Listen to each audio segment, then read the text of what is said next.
Hello, and welcome to another episode of Conversations for Research Rockstars. I'm your host, Kathryn Korostoff from Research Rockstar Training and Staffing. Thanks for tuning in. And today I'm going to give you a brief introduction to an important framework that allows those of us in customer insights to move beyond superficial understanding of customer needs, whether it's needs for physical products or services. Understanding the real motivations behind purchases and brand choices is crucial. In professional market research, we know very well that customer decision-making is seldom rational and is often more complex than it appears. To delve deeper than these superficial, over-rationalized pieces of feedback, we can use various frameworks. Those of you who've taken our courses at Research Rockstar have already been exposed to a number of frameworks, but one that is very important and useful is jobs to be done, which is a model that's been embraced by many leading companies in CPG, financial services, tech, and more. And so in this episode, I'm going to give you a very brief introduction to the jobs framework.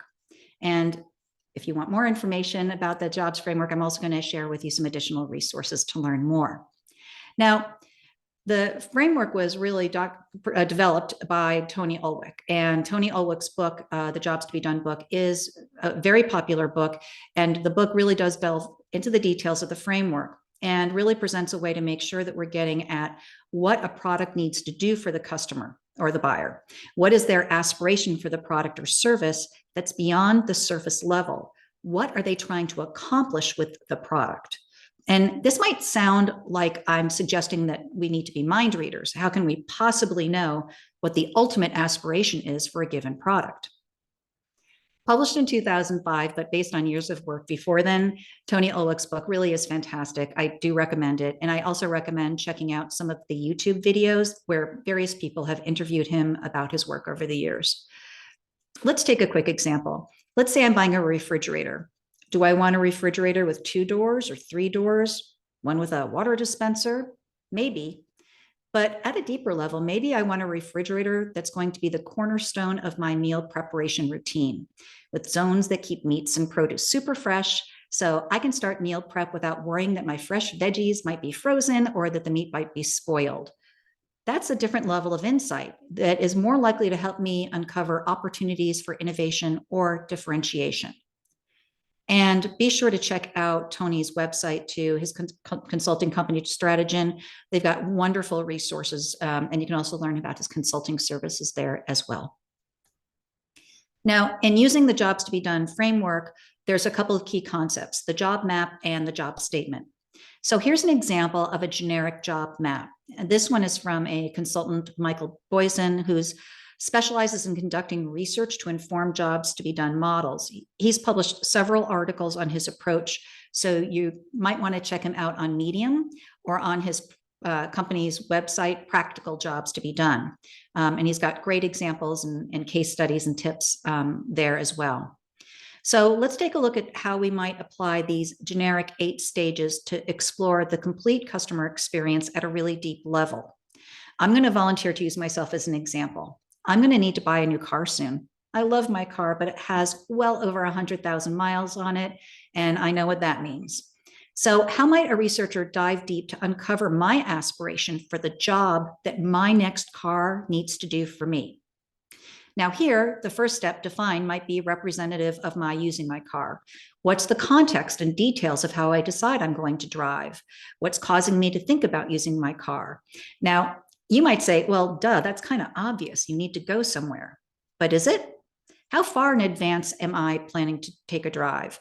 How am I deciding if I'm going to drive versus ride my bike or walk or use public transportation? What are my thoughts and feelings as I'm making those decisions? It's actually quite a lot of detail. Next, we have locate. How do I locate the product? My car. Am I walking to my garage? Am I going to my driveway? Are my keys easily found, or do I need to search for them? What's the context and detail around locating the product before I can actually start using it? Then we have step 3, prepare. I'm still not driving the car. I'm preparing to use it. I get in the car. What happens? How am I positioning myself? Do I typically have a bag with me? Where am I putting it? Is it on the passenger seat or the rear seat or the rear floor? How am I handling the electric key fob? Am I actually putting it in the car, or do I just let it sit in my my purse or in my pocket. What else am I doing to get organized before I actually start driving? This is the level of detail we want to get to really identify those aspirations that might be hard to find. Let's jump to step 7, maintain. What might a researcher learn about how I maintain a product? In this case, it might just be that this is the step that reveals the real aspiration that's critical. Of course, I want a car that's reliable, but digging deeper, what I really want is a car that reduces the number of trips to the mechanic shop I have to take each year, because I want to avoid that feeling of being embarrassed about my lack of mechanical knowledge. For me, my job to be done for a new car is avoiding trips to the auto shop. It's not just about avoiding the repair costs. It's just my desire for dignity and independence. There's a lot of emotion there, a lot of aspiration. An auto industry researcher doesn't need to be a mind reader, but they would have needed to collect a lot of data from me to find that that was the key aspiration, the real aha moment. If they had only asked about my experience using the product, the car, they would have missed that important job that indeed I would like to be done. So let's try an example together. How might this apply to coffee makers? So of course, we would start with defining the target market, which could be very narrow or very broad, depending on the brand we're doing the research for. Let's say I'm a maker of coffee machines. Who is my target market?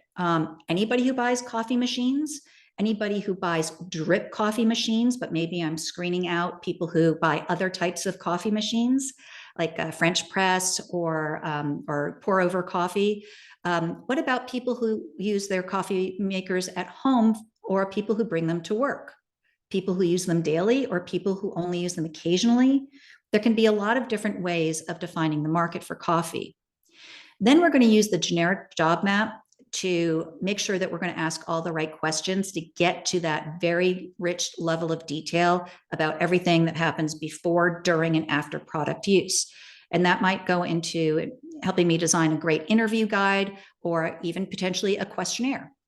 Then I'm going to gather my data from my target market, right? Get awesome data from qualified people who represent that market, analyze it, and construct potential job statements. In reality, I'll probably construct many and then come up with my finalists. And based on our example here, I might decide that my job statement is, I want to start my day with the smell of fresh brewed coffee so I can begin my day feeling pampered. For some people, the sensory experience of coffee is really important, and it can be an important part of the morning routine. Or maybe we decide there's 2 job statements that we want to embrace, which might reflect 2 segments. In this case, I want to serve excellent coffee to my family so we can enjoy precious time together before hectic days begin. A different aspiration, potentially a different target market or segment. Other jobs might have been around cleaning the coffee maker or the space it takes up, something about the decor, etc. There could be a lot of different potential aspirations.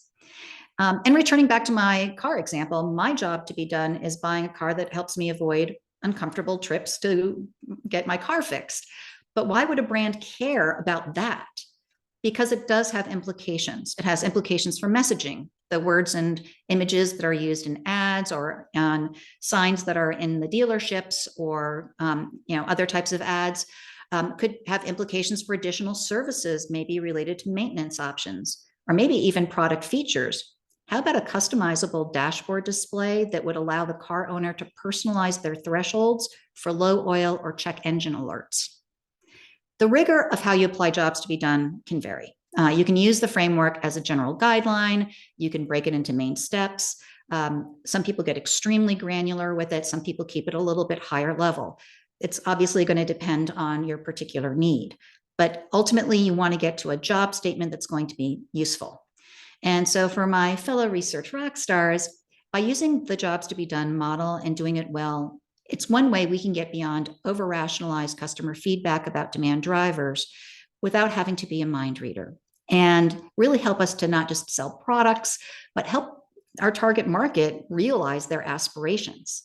And that's where we get to awesome opportunities for innovation and differentiation.